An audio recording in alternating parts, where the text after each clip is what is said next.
are we doing? After failing to put Caitlin Clark on Team USA during the Olympics, now I would assume, oh, they've learned all kinds of lessons. Instead, they continue to treat Caitlin Clark like she's a leper. You would think they learned their lesson. You would think after the historic backlash, the plummeted ratings, and the millions of angry fans screaming from the rooftops that USA Basketball would finally understand the golden ticket they have sitting right in front of them. But apparently, old habits die hard and jealousy dies even harder. We are looking at a situation right now that goes beyond simple incompetence and crosses the line into what feels like deliberate sabotage. USA Basketball has just announced their roster for the upcoming senior training camp, and while the name Caitlin Clark is technically on the list, the way they treated her in the announcement has set the internet on fire. It looks like the blacklist we all talked about during the Olympics wasn't just a one-time thing, it's a systematic culture. And if you thought the Olympic snub was bad, wait until you see what they just did to the most popular female athlete on the planet. Let's get right into the crime scene, because that is exactly what this feels like. A crime against marketing. USA Basketball released a promotional graphic to hype up their training camp taking place in Durham, North Carolina this December. Now, Marketing 101 tells you that if you want people to watch, if you want people to buy tickets or even care that your event is happening, you put your biggest star front and center. You put the face that sells the jerseys on the poster. It's not rocket science, it's common sense. But that is not what happened here. The graphic released by USA Basketball featured several players, Kalia Copper, Kelsey Plum, players who are talented, sure, but it completely erased Caitlin Clark. She wasn't in the background, she wasn't off to the side, she was nowhere. Think about the absurdity of that decision for a second. You have a player who single-handedly drove WNBA viewership up by triple digits. You have a player who has fans traveling thousands of miles, booking flights and hotels, just to watch her warm up before a game, and you decide to leave her off the marketing material. This isn't an accident. You don't accidentally forget to include the most recognizable face in women's sports history. This felt like a message. It felt like the powers that be were saying, fine, we'll invite her because we have to, but we don't have to like it, and we certainly don't have to promote her. It's the visual equivalent of inviting someone to a party but telling them to come in through the back door so nobody sees them. But that wasn't the whole story, because people immediately started to notice the disrespect. The backlash didn't just come from random fans on social media, it came from the top tier of sports journalism. Christine Brennan, a veteran journalist who literally wrote the book on Caitlin Clark, saw this graphic and immediately called out the insanity. She pointed out the obvious. If USA Basketball actually wanted to grow the game, which is literally their job description, they would have slapped Caitlin's face on every billboard, tweet, and Instagram post available. Brennan's reaction was the spark that lit the powder keg. She noted that this team, the same team that saw viewership drop during the Paris Olympics compared to what it could have been, is still refusing to read the room. It's almost as if they are allergic to money. By leaving Clark off the graphic, they are signaling that they care more about the internal hierarchy and protecting the egos of the veteran players than they do about the actual success of the sport. It's a level of pettiness that is honestly staggering.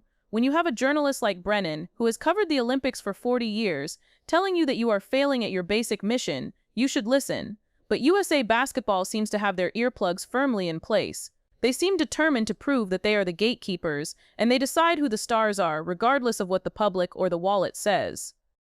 And let's talk about that wallet, because numbers don't lie, even if the WNBA executives want them to. We have concrete data now on what happens when Caitlin Clark is not on the screen. During the periods where Clark was out or simply not playing, ratings for the WNBA plummeted. We are talking about a drop of nearly 50% in viewership for national TV games that didn't feature the Indiana Fever. The Fever games were averaging millions. The non-Fever games were struggling to crack a fraction of that. This isn't just about popularity. This is about the economic survival of the league.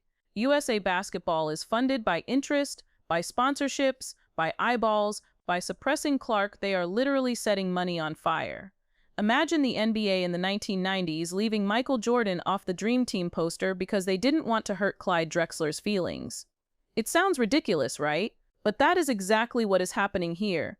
They are choosing to prioritize the comfort of the old guard over the explosive growth that Clark brings. It's not just bad business, it's a breach of their fiduciary duty to grow the sport. They are willing to let the ship sink just so they can remain the captains of it. It begs the question, Do they actually want women's basketball to be a major global sport, or do they just want it to remain their exclusive little club where everyone knows their place? To understand why this graphic matters so much, we have to look back at the original sin, the 2024 Olympic snub. Remember the excuses? She needs rest. She hasn't paid her dues. She needs to get stronger. We were told that leaving her off the team was for her own good. But now, months later, with the Olympics in the rearview mirror, we can see that for the lie it was. They won the gold medal, yes, but they lost the war for relevance. The ratings for the women's basketball final were good, but they weren't shattering records the way they would have if number 22 had been on the court. And now we see the same pattern repeating. They invite her to camp, probably because they know the public outrage would be nuclear if they didn't, but they still refuse to embrace her. It's a passive-aggressive relationship. They want her talent, they want the money she brings, but they despise the attention she gets. It's like they are trying to harness the energy of the sun while simultaneously trying to block out the light. You can't have it both ways. You can't profit off Caitlin Clark while treating her like a pariah. The Olympic snub was the warning shot. This poster is the confirmation that the culture inside USA Basketball hasn't changed one bit. And speaking of culture, let's look at who did make the poster. One of the prominent faces was Kelsey Plum. Now, no disrespect to Plum's game, she's a champion, but anyone who has been following the league knows there is tension there. Plum has been one of the vocal critics, one of the players who made comments about reality coming for Clark before she even played a single pro minute. Seeing her face plastered on the marketing material while Clark is erased feels like a deliberate nod to the establishment. It feels like the Mean Girls Club marking their territory. This is the old guard clinging to power. They view Clark not as a teammate who can elevate everyone's paycheck, but as a threat who is stealing their spotlight. It's a scarcity mindset. They think that if Caitlin shines, they dim. But the reality is the opposite. A rising tide lifts all boats, but these players are so busy punching holes in Clark's boat that they don't realize they are sinking their own. The inclusion of the veterans on the poster and the exclusion of the rookie phenom is a symbolic gesture. It says, "This is still our team." And that is precisely the problem. As long as it's their team and not everyone's team, it will never reach its full potential. There is one glimmer of hope in this mess, or at least there should be. Cheryl Reeve, the coach who became the villain of the Olympic saga, is out. She's been replaced by Kara Lawson. Now, Lawson is widely respected, and the fact that Clark was invited to this camp suggests that Lawson knows she needs the best talent on the floor. But here is the catch. The coach picks the roster, but the coach doesn't design the marketing graphics.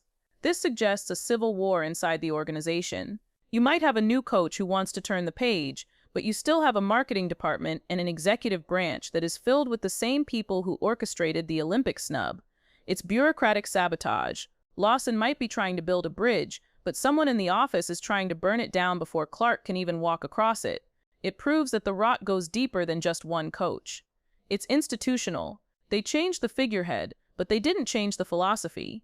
They are still fighting the Caitlin Clark motion with everything they have, even if it makes them look incompetent to the entire world. It's confusing, it's frustrating, and honestly, it's embarrassing for the sport on a global stage. So where does this leave us? It leaves us with a governing body that is at war with its own future. USA Basketball had an easy layup here. All they had to do was put Caitlin Clark on a poster, sell out the arena in Durham, and ride the wave of momentum into the next World Cup. Instead, they bounced the ball off their own foot. They chose pettiness over profit. They chose ego over excellence. But here is the reality check for them. You can leave her off the poster, but you can't leave her out of the conversation. The more they try to hide her, the louder the fans get. The more they try to suppress her, the more obvious their jealousy becomes. The world is watching, and the patience is running thin. If USA Basketball thinks they can continue to treat the face of the sport like an unwanted guest, they are going to find out the hard way that the fans are the ones who actually hold the power. And right now, the fans are tired of the games. It's time to put the best players on the court, put the biggest stars on the poster, and stop acting like success is something to be ashamed of. We're watching, and we aren't forgetting this. And the story gets even juicier when you look at the chess moves happening off the court. While USA Basketball is busy playing these petty marketing games, Caitlin Clark is quietly making power moves that prove she holds all the cards. We just learned that she reportedly turned down a massive $1 million-plus offer to join the new Unrivaled 3-on-3 league. Now, why does that matter? Because Unrivaled was founded by Breanna Stewart and Nafisa Collier, two pillars of the very establishment that has been gatekeeping her. By saying no to their league, Clark is sending a crystal-clear message: I don't need you. It is the ultimate flex. The old guard thought they could control her, that they could humble her by leaving her off the Olympic team and then buying her cooperation with a shiny new league contract. But Caitlin Clark doesn't need their money, and she certainly doesn't need their validation. She has endorsement deals with Nike, Gatorade, and State Farm that dwarf the salaries of the entire unrivaled roster combined. Her rejection of their league is a direct blow to their ego and their business model. They need her viewership to make Unrivaled a success, but she is choosing to rest, recover, and let them sweat. It's a masterclass in leverage. She is effectively starving the beast that tried to bite her. And let's be honest, the panic is setting in. You can see it in the frantic way the media is trying to spin this. They want to tell you that Clark is just tired or needs a break, which is true, but the subtext is undeniable. She is refusing to play ball with the people who disrespected her. It's a cold war, and right now the rookie is winning. By staying home, she is forcing them to realize just how empty the arena feels without her. She is letting the silence of the offseason speak louder than any press conference ever could. This brings us back to the leadership at USA Basketball, specifically the new managing director, Sue Bird. Now, Sue Bird is a legend. No one disputes that. But she has also been one of the voices calling the Caitlin Clark fan base delusional and dismissing the racism and harassment claims as just part of the game. With her now at the helm of the roster decisions alongside Kara Lawson, it feels like the fox is guarding the henhouse. How can we trust that Clark will get a fair shake when the people running the show have openly expressed disdain for the Clark effect? It raises a terrifying question for fans. Is this training camp invite even real? Or is it just a PR stunt to sell tickets and quiet the mob? Inviting her is one thing. Actually putting her on the team and building the offense around her is another. The fear, and it's a valid one, is that they will bring her to camp, work her out, and then cut her at the last minute for some basketball reason that doesn't hold water. They might say she doesn't fit the system or lacks international experience, the same tired excuses they used to keep her out of Paris. The poster snub is the first clue that they are already laying the groundwork for another disappointment. And listen to the fans. They aren't buying the corporate speak anymore. If you scroll through the comments under that disastrous roster announcement, it's a bloodbath. You see comments like, "Can you imagine leaving Magic Johnson or Michael Jordan off a poster? And bunch of marketing geniuses you have over there." People are calling out the specific pettiness of putting players like Kelsey Plum, who again is a great player but is nowhere near the cultural phenomenon that Clark is, front and center while hiding the face of the franchise. One fan summed it up perfectly. They are willing to lose money just to make a point. That is the crux of the issue. It is an ideological battle. The WNBA and USA Basketball have spent decades building a specific culture, a specific hierarchy, and Caitlin Clark came in and shattered it in 6 months. She didn't wait her turn. She didn't kiss the ring. She just started dropping logo threes and selling out arenas, and that terrifies them. It terrifies them because it proves that their way of doing things was small, insular, and ultimately ineffective. They would rather rule over a small kingdom of ruins than share the throne in a golden empire. But the stakes are about to get so much higher. We are looking down the barrel of the 2028 Olympics in Los Angeles. This is a home game. The world will be watching.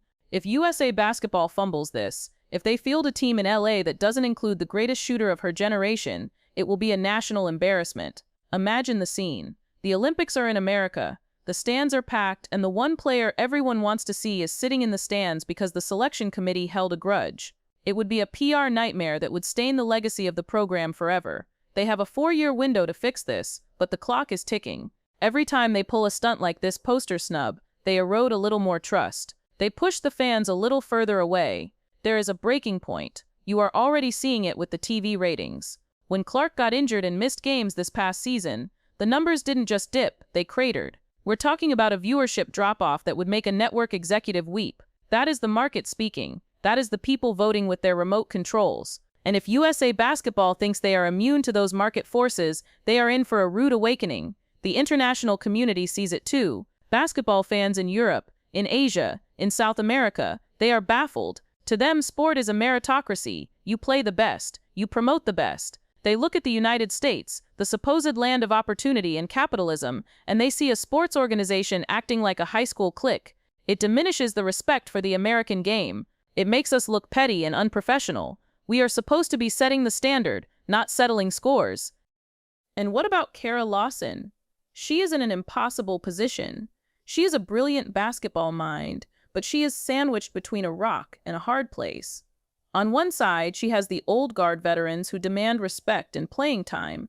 On the other side, she has the new era talent that demands the ball in the spotlight. And above her, she has executives who seem hell-bent on self-destruction. If she tries to integrate Clark too fast, she loses the locker room. If she holds Clark back, she loses the public. It is a no-win scenario, unless she has the courage to burn the old playbook and start fresh. She needs to be the one to say enough. She needs to walk into that training camp in Durham and declare that the past is dead. No more seniority based on tenure. No more spots reserved for friends of the program. If Caitlin Clark outplays a veteran, she starts. If she is the best option for the marketing graphic, she gets the cover. It sounds simple, but in the political minefield of USA basketball, it would be a revolutionary act. But let's be real, the silence from the organization is deafening. Where is the apology? Where is the oops, we made a mistake with the graphic? Here is the fixed version. Nowhere. They are doubling down. They are leaving the post up, letting the negative comments pile up, and pretending that everything is fine.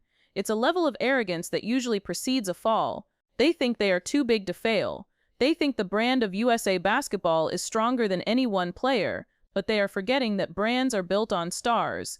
The NBA wasn't global before Jordan, golf wasn't global before Tiger, and women's basketball wasn't mainstream before Caitlin. You cannot fight the future. You can delay it, you can annoy it, you can try to hide it on a poster, but you cannot stop it. Caitlin Clark is not just a basketball player. She is a movement. She represents a shift in how women's sports are consumed, valued, and respected. The people who are trying to block her are fighting a losing battle against gravity. They are the dinosaurs looking up at the meteor, wondering why it's getting so bright. So, to the decision makers at USA Basketball, here is the reality. The fans are not going away. The scrutiny is not going away. Every roster you release, every graphic you post, every quote you give will be dissected. You are under the microscope now. You wanted the attention? You wanted the growth? Well, you got it. Now you have to deal with the accountability that comes with it. You can't just take the ticket sales and ignore the ticket buyers. This December training camp is going to be a circus. The media presence will be unprecedented for a winter camp. Every pass Clark makes, every interaction with a veteran, every look on the coach's face will be analyzed. It could be the start of a beautiful new chapter, or it could be the moment the whole thing implodes. If reports come out that Clark is being frozen out in practice, or if she is treated like a second-class citizen, the backlash from the poster will look like a gentle breeze compared to the hurricane that will follow. We are watching a changing of the guard in real time, and it is messy, it is ugly, but it is also necessary. The old way of doing things has to die so the new way can live. Caitlin Clark is the catalyst for that change, and whether USA Basketball likes it or not, they are just passengers on her ride now. They can either get on board and enjoy the journey to unprecedented heights, or they can get dragged behind the bus. The choice is theirs, but they better choose wisely, because the world is watching, the receipts are being kept, and the patience of the public has officially run out.